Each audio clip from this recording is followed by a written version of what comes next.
Judiciary involve కావాల్సినటువంటి అంశాలు కొన్ని ఉంటాయి. స్వయంగా తాము ఇన్వాల్వ్ అయ్యి చెక్ చేయాల్సినటువంటి అంశం. అందులో ఒకటి ప్రధానంగా కనబడుతున్నటువంటిది ఏంటయ్యా అంటే వివిధ అంటే కోర్టులు తీర్పులు ఇస్తున్నాయి, కానీ ఆ తీర్పుల కంటే కూడా గ్రౌండ్ లెవెల్లో జరిగిపోతున్నటువంటిది వేరేగా ఉంటుంది. ఎస్పెషల్లీ ఈ హాస్టల్స్లో జరుగుతున్నటువంటి యాక్టివిటీ, వృద్ధాశ్రమాల్లో జరుగుతున్నటువంటి యాక్టివిటీ.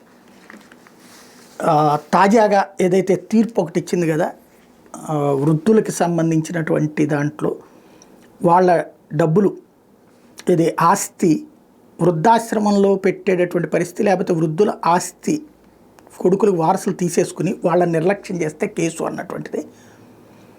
ఒక్కసారి జ్యుడిషియరీ కొన్ని కమిటీలు వేసి, న్యాయవాదులతో కమిటీలు వేసి 2 తెలుగు రాష్ట్రాలు లేదా దేశవ్యాప్తంగా ఉన్నటువంటి అన్ని వృద్ధాశ్రమాల దగ్గరికి పంపించండి.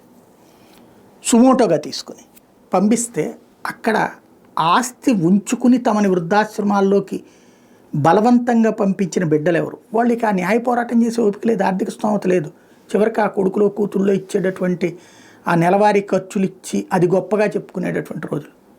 కాబట్టి అక్కడికి పంపించండి. అక్కడ అలాగా బాధితులవుతున్న వాళ్ళ పక్షాన తీర్పులు ఇవ్వండి. ఇస్తే నిజమైన న్యాయం జరుగుతుంది.